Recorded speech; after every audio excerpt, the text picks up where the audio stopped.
Mi nombre es Daniela Jaramillo y soy investigadora predoctoral en el Programa Interuniversitario de Comunicación en la Universidad de Huelva. Mi área de estudio es la educomunicación y la alfabetización mediática.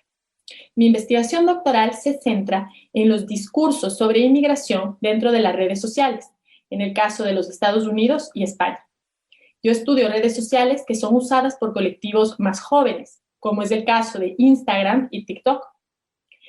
Un caso práctico de mi investigación fue un estudio que hice sobre la caravana migrante utilizando hashtags en el 2018, utilizando los hashtags caravana migrante y migrant caravan para extraer una muestra de posts en Instagram y analizar las características visuales, textuales y multimodales, es decir, el uso de diferentes elementos comunicativos como los hashtags y los emoticonos, para comprender cómo estos discursos migratorios y las opiniones sobre migración, cómo se trasladan a estos contextos digitales y a estas nuevas prácticas comunicativas dentro de las plataformas.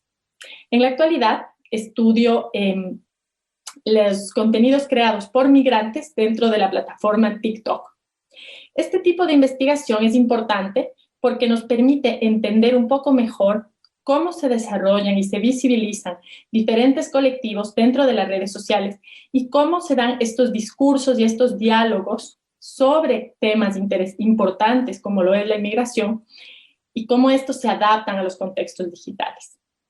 Un mensaje para todas las niñas y las mujeres que me escuchan es que es importante que las mujeres y las niñas soñemos en cosas grandes, en hacer cosas grandes y que trabajemos cada día para llevarlas a cabo, porque podemos hacer lo que nos propongamos y es muy importante tener metas altas para poder llegar a ellas. Gracias. Hola, me llamo Inés, soy mujer y hago ciencia. Trabajo en el Departamento de Química de la Facultad de Experimentales de la Universidad de Huelva. Y la rama de la ciencia en la que investigo es la biotecnología de algas. En el grupo de investigación al que pertenezco, nos dedicamos a obtener productos de interés comercial a partir de microalgas, que son un tipo de algas como las que hay en la playa, pero microscópicas. Necesitamos de un microscopio para poder observarlas. ¿Por qué son interesantes? Porque a pesar de su pequeño tamaño, son capaces de producir pigmentos o ácidos grasos esenciales. También nos dedicamos al aislamiento y caracterización de nuevas especies extremófilas de microalgas, que viven en sitios como el río Tinto, en el que hay un pH muy extremo, un pH muy ácido en torno a 2 y una altísima concentración de metales. Mi investigación consiste en cultivar algas, pero a escala pequeña, lo que llamamos a escala de laboratorio, utilizando pequeños volúmenes de cultivo, en los que vamos variando las condiciones de crecimiento para estimular la producción tanto de pigmentos como de ácidos grasos. Lo que vamos haciendo es variar las condiciones tanto de iluminación, de temperatura, de pH, eliminamos algunos nutrientes y así favorecemos que el alga se estrese y en respuesta a ese estrés produzca más cantidad de las moléculas que andamos buscando. De esta manera podemos determinar cuáles son las mejores condiciones de producción que después llevamos a volúmenes mucho mayores, primero en bolsas de 50 litros y finalmente en reactores al exterior con volúmenes de hasta 300 litros. Como ejemplo práctico de investigación, podría deciros que las microalgas son una fuente muy rica en muchas moléculas activas y que tienen interés tanto en la alimentación como en la salud humana. La biotecnología de microalgas ha ido ganando importancia debido a las grandes aplicaciones y variadas que tienen, como son el poder producir biomasa, que luego sirve para alimentación de animales e incluso alimentación humana. Se pueden emplear en acuicultura para dar de comer a los peces. También se pueden utilizar como biofertilizantes, como biodiesel. A partir de las microalgas podemos obtener productos de interés tanto terapéutico como industrial e incluso también podemos usar las microalgas para elaborar cosméticos. El mensaje que mandaría a las niñas y mujeres del mundo es que la diferencia entre hombres y mujeres no es de sexo, es de personas. La ciencia está presente en todos los actos de la vida, Todo lo que usamos en nuestra vida diaria existe gracias a la ciencia. Y la principal pregunta que tiene que hacerse alguien que se dedique a la ciencia es ¿por qué? Porque solo entendiendo cómo funciona el mundo podremos seguir avanzando. No hay obstáculos que no puedas vencer, ni campo en el que no puedas destacar. Lo mejor está por llegar. Y con vosotras empieza el futuro. Hola, mi nombre es Auxiliadora Prieto y soy profesora de Química Orgánica en la Universidad de Huelva. Mi investigación la realizo en el área de la catálisis y realmente lo que hago en el laboratorio es preparar catalizadores. Y os preguntaréis, ¿y un catalizador qué es? Pues un catalizador es una sustancia que es capaz de acelerar una reacción química sin consumirse en el proceso. Pero no solo es capaz de acelerar una reacción química, sino que también nos permite llevar a cabo reacciones formando casi exclusivamente el producto que nosotros queremos, de manera que se generan menos subproductos, por lo tanto son reacciones mucho más limpias. La catálisis también estudia la manera de hacer las reacciones empleando disolventes más amigables o más amigos del medio ambiente, como por ejemplo el agua, en vez de utilizar disolventes orgánicos que son muy contaminantes. Entonces la catálisis, desde un punto de vista práctico, es muy interesante para la industria química, sobre todo en la industria farmacéutica, porque consigue que las reacciones se realicen rápidamente, que sean mucho más limpias y además, pues que no haya que, por ejemplo, que calentar a tan altas temperaturas en muchos casos las reacciones, con lo cual estamos favoreciendo lo que es el ahorro energético y estamos ayudando al medio ambiente y a la sostenibilidad del planeta. ¿Qué le diría yo a las niñas y mujeres del mundo? Pues yo les diría que nosotras podemos ser lo que queramos, que cumpláis vuestros sueños, que nadie os diga que no lo podéis conseguir. Yo soy la mayor de 5 hermanas, en una familia en la que mi madre era ama de casa y mi padre transportista, y he conseguido ir a la universidad, hacer una carrera y un doctorado con becas de estudio. Era mi sueño de pequeña. Yo con 10, 11 años me ponía a hacer mezclas con colonia para ver qué olor salía, con geles, champú, le añadía colonia, a ver cómo olía. Menos mal que mi madre tenía guardado bajo llave los productos de limpieza, porque si no lo hubiera podido liar. Así que desde pequeña ese era mi sueño. A mí me gustaba ser química y al final lo he conseguido yo y mis hermanas, que todas han podido estudiar y tienen sus trabajos de lo que ellas deseaban de pequeña. Así que no os digan que no vais a poder, que sí, que nosotras podemos. Hola, mi nombre es Mari Carmen Fonseca y trabajo en la Universidad de Huelva. Soy investigadora del Departamento de Filología Inglesa y del Centro de Investigación Pensamiento Contemporáneo para el Desarrollo de Innovación Social. ¿Qué es lo que más me preocupa a mí? Pues estuve trabajando durante 9 años como maestra y como madre también de 3 hijos y de una hija, siempre supe lo importante que era el lenguaje, la capacidad de poder expresarse, de poder hablar y comunicarse con los demás, pero también con una misma. Y recuerdo perfectamente, siendo maestra, como un alumno repetidor de 16 años me decía, Mari Carmen, me decía señorita, que es como se hablaba, me llamaba en aquel momento y me decía, señorita, ¿esto para qué sirve? Y eso me hizo pensar muchísimo. Por eso mi investigación, a lo que yo me dedico realmente, es a ver cómo motivar al alumnado, cómo motivar para que aprendan de la mejor forma posible una lengua extranjera.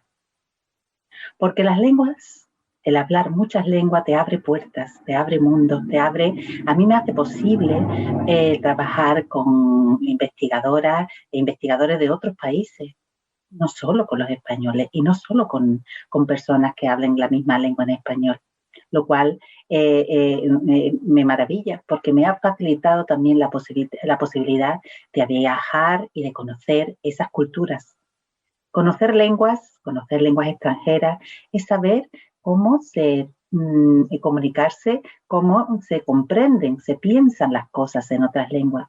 Cuantas más lenguas tenemos, más posibilidades sabemos de poder solucionar cualquier problema, porque hay diferentes versiones según cada cultura que nos aporta posibilidades para solventar ese nuevo problema.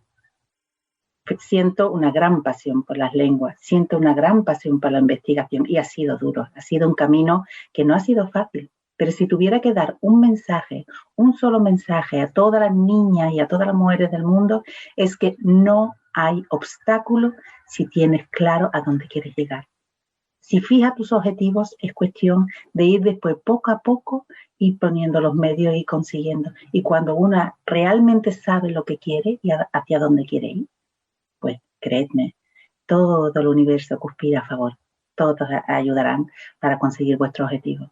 Así que nada os pare, adelante. Espero muy pronto veros aquí en la universidad, si así lo deseáis.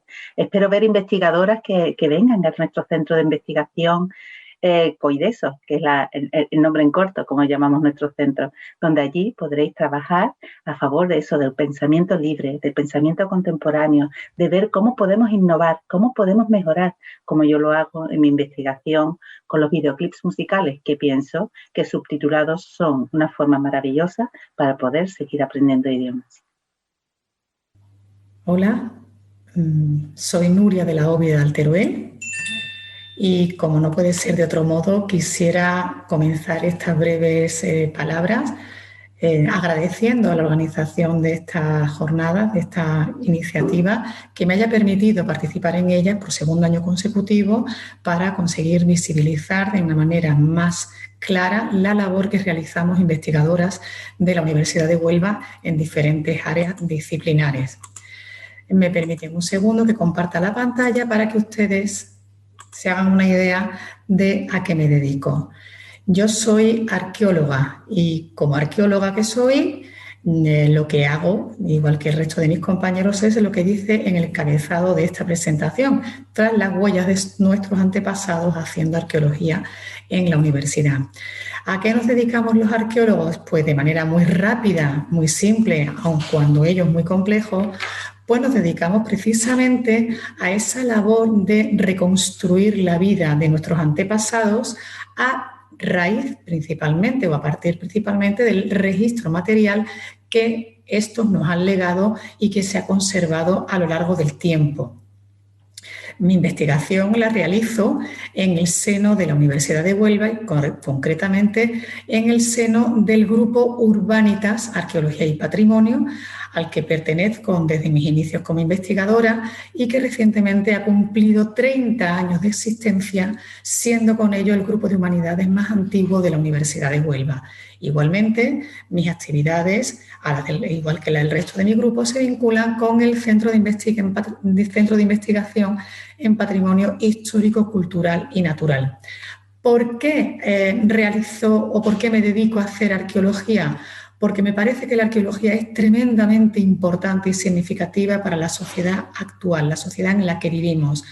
Aparentemente pasa desapercibida porque parece, o al menos eso piensa la mayor parte de la población, que no genera un rendimiento económico inmediato, que es demasiado costosa, y a ello hay que unir, no nos olvidemos, esa visión sesgada, un tanto romántica y decimonónica que nos han transmitido los medios de comunicación. Pues en este sentido, nada más lejos de la realidad. Los arqueólogos, y yo especialmente, nos dedicamos a rescatar la memoria de nuestros antepasados, una memoria colectiva que se hace evidente, como ven en imagen, a través de una riquísima cantidad de restos arqueológicos que se dispersan por toda la geografía onubense y, por supuesto, del resto del mundo, y que es preciso analizar, investigar para proteger, conservar y difundir de manera que llegue a la ciudadanía en su totalidad. El patrimonio arqueológico, junto o con el resto del patrimonio histórico-cultural, constituye el elemento diferenciador y cohesionador de las sociedades más importante que existe. Es por ello que tenemos que tener muy claro que de su preservación y de su conservación va a depender en buena medida el mantenimiento de nuestro legado como comunidad, nuestro legado como sociedad y nuestros principios como grupo cultural.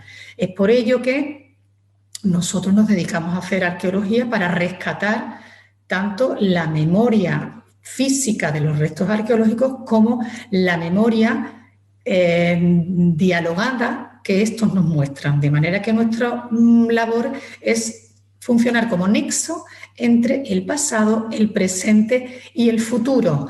¿Y cómo realizamos nuestra investigación? Pues, como ven en pantalla, a través de una planificación clara, concisa, concreta y también compleja, que forma parte de lo que llamamos la cadena de valor del patrimonio, de manera que a partir de la investigación de un elemento arqueológico, de un fenómeno histórico arqueológico, tenemos que ir pasando por las diferentes etapas a las que nos conduce esa investigación, que serían las de la protección del bien o de los bienes en común, la conservación de los mismos con vistas a su preservación y su legado a las generaciones futuras, y ello lo tenemos que hacer a través de la difusión. De manera que todas las imágenes que ven ustedes proyectadas ahora mismo en esta pantalla, en este fondo de pantalla, precisamente explican con claridad todo eso. Cómo hacemos investigación de campo, investigación mediante excavaciones arqueológicas, mediante prospecciones arqueológicas, que posteriormente tenemos que estudiar en el laboratorio. No olvidemos que toda la información que resulta de la actividad de campo debe después estudiarse en laboratorio de una manera prolija, de una manera seria, porque si no, eso no serviría para absolutamente nada, y cómo a partir de ahí todas nuestras investigaciones tienen que tener una doble proyección. Por un lado, proyectarnos hacia el entorno científico y académico a través de los resultados más significativos que obtenemos en el laboratorio, pero también realizando un ejercicio de adaptación para que la sociedad en su conjunto pueda ser partícipe de los logros que vamos realizando, de los avances que realizamos en la investigación, ya que no nos olvidemos que estamos trabajando con un elemento, el patrimonio arqueológico, que nos pertenece a todos en general y a ninguno en particular. Yo concretamente me dedico al mundo romano y dentro del mundo romano me interesa especialmente trabajar con su cerámica, con el registro cerámico, para intentar establecer patrones de vida, patrones de comportamiento, sistemas económicos, comerciales, modos de vida, creencias, etcétera, etcétera. A partir de esto, yo ¿qué trasladaría como idea fundamental a las niñas, mujeres que pudieran estar viendo este vídeo? Pues, bueno, algo sencillo, relativamente sencillo, aunque también complejo, que todas podemos hacer lo que queramos. No es necesario ser hombre, ser mujer, para poder conseguir nuestras metas, nuestros logros, y animo a todas aquellas chicas, jóvenes, mujeres que estén interesadas en trabajar sobre el patrimonio, conocer la arqueología desde dentro, a que lo hagan con todo su tesón, con toda su fuerza, y seguro que encontrarán un ámbito en el que podrán desplegar toda su potencialidad, todas sus capacidades y, por supuesto, todo su entusiasmo. Muchísimas gracias y nos seguimos viendo. Hola, me llamo Patricia y trabajo en el Centro de Investigación en Química Sostenible en la Universidad de Huelva. Yo me dedico a la química y más concretamente a la química que se dice del carbono, que es la química orgánica. Dentro de la química orgánica pues hay muchas disciplinas que se pueden estudiar y mi investigación en lo que está centrada es en la fotoquímica y en la química supramolecular. Yo lo que voy a hablar es un poco de la fotoquímica porque creo que es más sencillo de ver a nuestro alrededor y en nuestro día a día. La fotoquímica, así dicho un poco en palabras rápidas, pues viene a ser el estudio de la interacción entre la luz y la materia. ¿Y qué ocurre pues, cuando se da esta interacción? En mi caso, bueno, pues Podríamos hablar de dos grupos de moléculas principalmente que estudio dentro de la fotoquímica. Uno de ellos, el primero, pues serían moléculas que cuando yo las irradio con un tipo de luz, pues ellas me devuelven brillo en un color concreto. Y luego el segundo grupo, pues serían moléculas que son incoloras y cuando yo las irradio, pues automáticamente me cambian de color. Pasan de ser incoloras a tener color. No es que brillen, sino que cambian a tener color.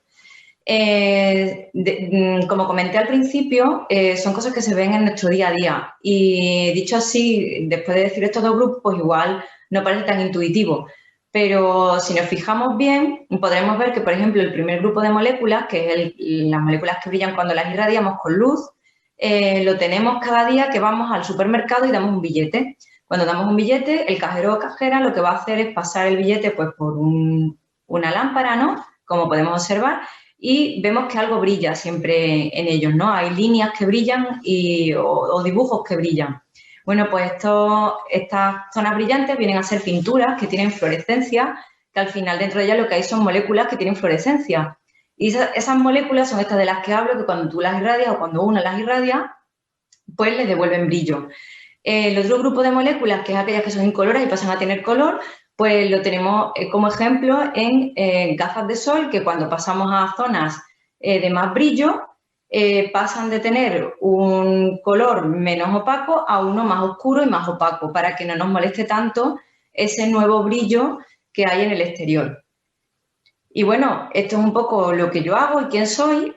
Y suelo decir que, bueno, me dedico a esto porque realmente en cierta etapa de mi vida descubrí que quería saber o me gustaba saber por qué ocurrían las cosas, cómo ocurrían y debido a qué, ¿no? Explicar un poco lo que ocurría a mi alrededor y me di cuenta de que la ciencia en general pues me podía dar esas respuestas. Luego con el tiempo descubrí que muchas de las respuestas aún no las tenían, pero que yo pues podía estudiar y podía indagar para conseguir esas respuestas que aún pues no hay, no se han estudiado aún. Entonces, bueno, lo único que me queda por decir es que si alguien ve la ciencia como algo complicado, ¿no? Que a mí me pasó al principio también, que me parecía como muy complejo, pero le gusta, tiene curiosidad por el mundo, por saber cómo funcionan las cosas, como me pasaba a mí, que le dé una oportunidad porque realmente luego esta primera impresión de la ciencia se convierte luego en entusiasmo y en mucha ilusión cuando uno descubre cosas pues, que no sabía. Hola, yo soy María Reyes Sánchez Herrera, profesora en el área de Ingeniería Eléctrica de la Universidad de Huelva y tecnóloga. Si hubiera dicho científica, todo el mundo, todos y todas vosotras sabéis lo que es. Pero con tecnóloga la cosa no está tan clara.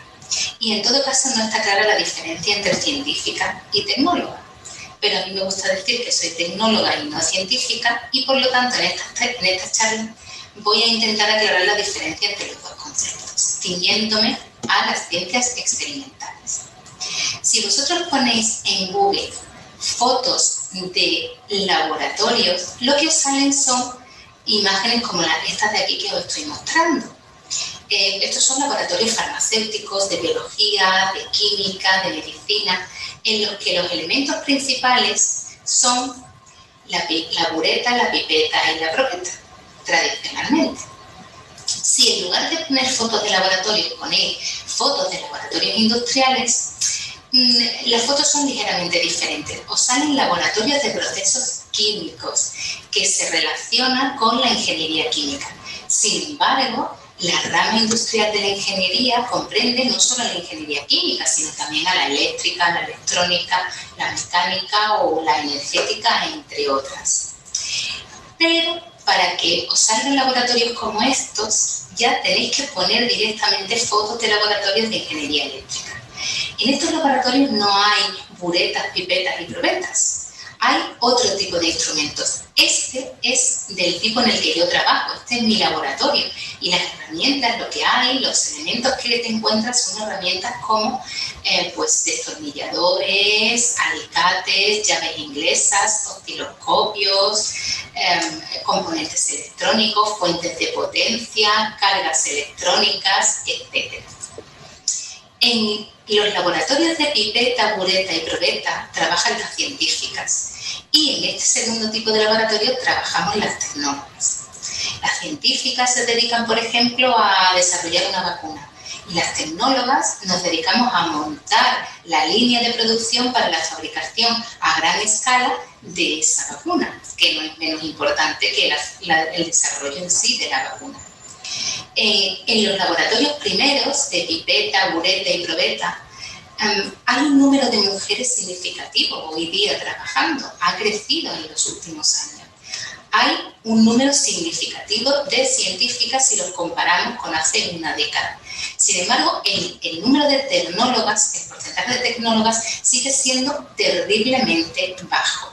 Y no creo que sea por las cosas a las que nos dedicamos, porque tengan menos importancia, porque nos dedicamos a cosas muy importantes y muy necesarias en nuestra sociedad.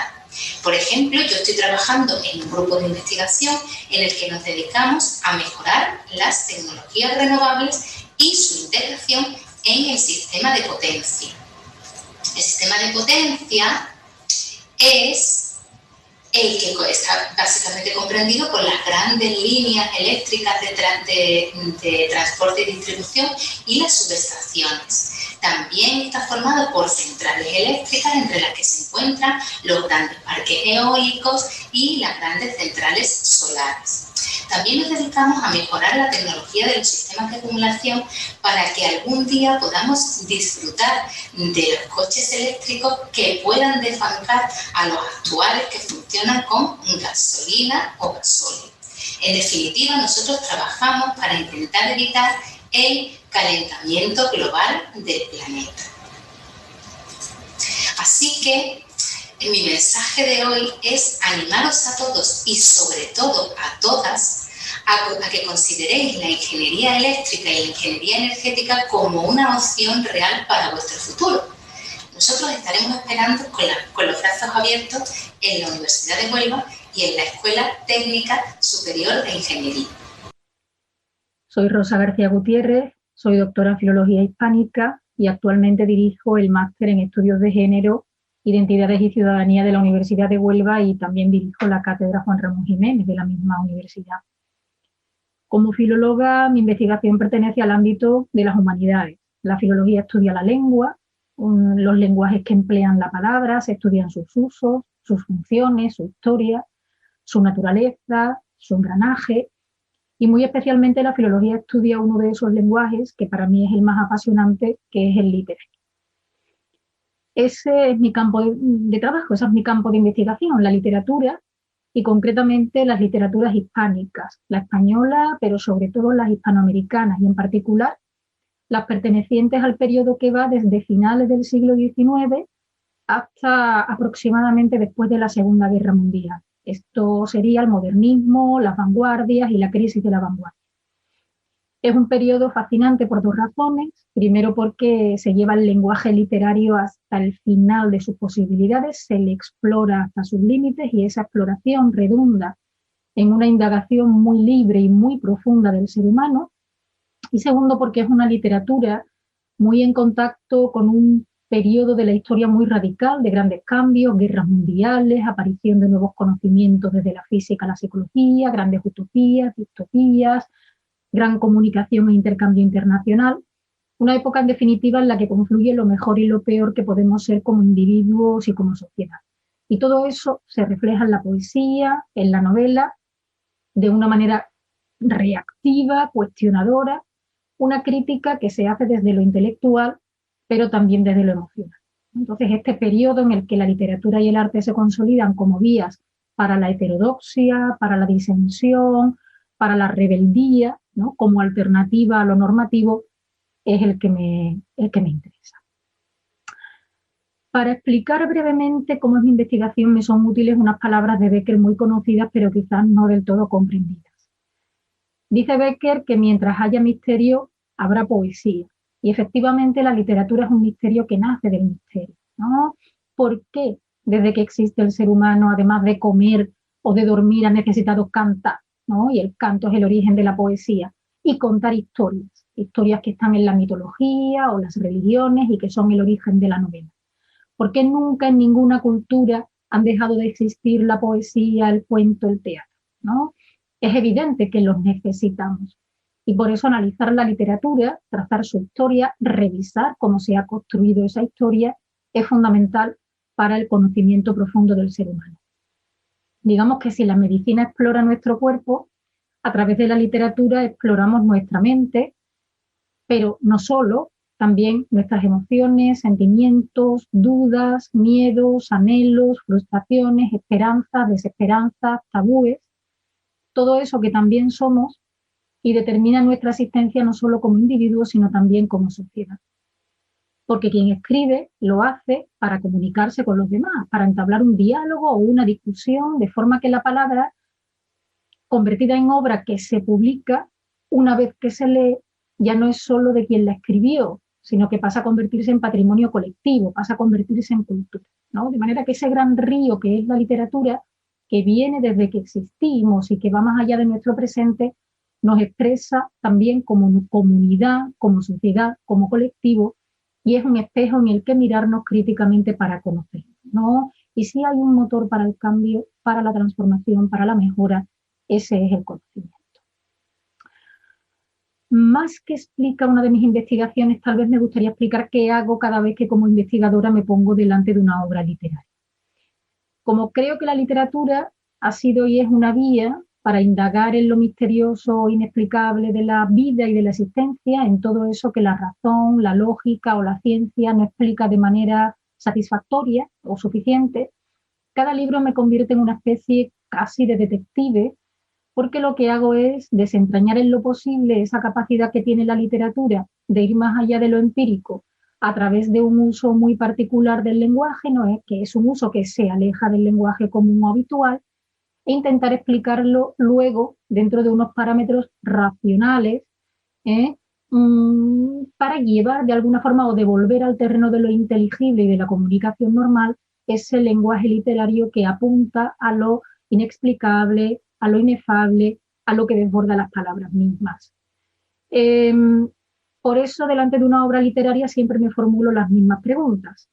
¿Qué ha querido decir el autor o autora con este poema o cuento o novela? ¿Por qué ha querido o necesitado decir esto? ¿Cómo lo ha dicho? ¿Con qué lenguaje? ¿Y por qué con ese lenguaje y no con otro? Y responder a esas preguntas conlleva a una investigación que obliga a leer otros libros, a buscar en archivos e intentar comprender el contexto cultural e histórico en el que la obra surge, porque toda obra literaria surge como diálogo o discusión o impugnación de los códigos culturales, morales, sociales de su tiempo. Esta, por ejemplo, esta es una de mis investigaciones, es una edición crítica como un estudio de la obra de la poeta uruguaya Delmira Agustini, que murió en 1914 con 28 años asesinada por su exmarido. Y lo que intento explicar ahí es que sus poemas solo se entienden si se los lee como una reacción al contexto en el que ella vivió.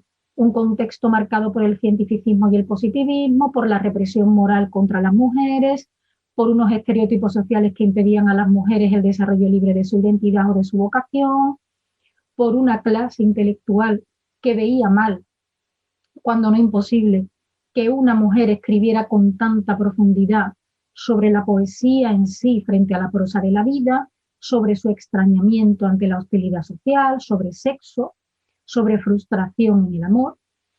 En cualquier caso, lo que intento explicar es que su poesía propone un modelo de ser humano más atento a lo trascendente y a la sensibilidad frente al modelo humano dominante en la época en la que ella vive, que es muy marcada por el progreso técnico.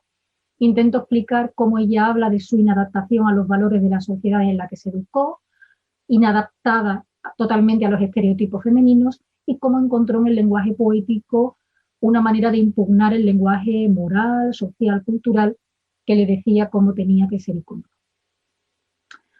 ¿Qué mensaje mandaría a las niñas y mujeres del mundo? Bueno, hace un par de días me contaba una amiga que estudió filología conmigo y es profesora en un instituto de un pueblo de Sevilla, que 13 alumnas del bachillerato de su centro, estudiantes de griego, todas mujeres, han iniciado una campaña de firmas para pedir que no se suprima el griego del bachillerato. Así que les diría a las niñas y mujeres que las humanidades en general y la literatura en particular no son un adorno, ni algo subjetivo, ni menor, que son un espejo en el que mirarnos para conocernos, que son una fuente de conocimiento insustituible y central, y que la literatura siempre ha sido una vía para ir más allá, más lejos, más profundo, para disentir, para no conformarse, para contar lo que nadie cuenta, para decir lo que no se puede decir con el lenguaje convencional, y que en el caso de las mujeres, la literatura ha sido esencial para expresar nuestras verdades y realidades. Afortunadamente, en los últimos años se están rescatando muchas obras extraordinarias escritas por mujeres y se están integrando a ese patrimonio cultural del que durante siglos se las ha excluido. Pero si eso es así, es porque cada vez hay más mujeres filólogas que pusieron y ponemos en duda las historias literarias del pasado, hechas por hombres que se educaron en contextos culturales y sociales, convencidos de que una mujer no tenía nada interesante que escribir y de que ella difícilmente se podía derivar un aporte esencial a la historia de la literatura. Así que les diría que lean literatura, que lean de todo, pero también lo que dijeron esas mujeres que se están rescatando, o dicen esas otras mujeres que hoy pueden escribir y publicar poesía, cuento, novela o ensayo con mucha mayor libertad, que las escuchen, y que si quieren estudiar filología y alguien les dice que eso no sirve para nada, que no se lo crean, porque como pensaba Juan Ramón Jiménez, la poesía hace falta, es alimento, alimento espiritual y social. Ejercita un músculo, la sensibilidad que nuestro mundo tiene atrofiado y que es fundamental para comprender el mundo. Y que solo comprendiendo se puede transformar.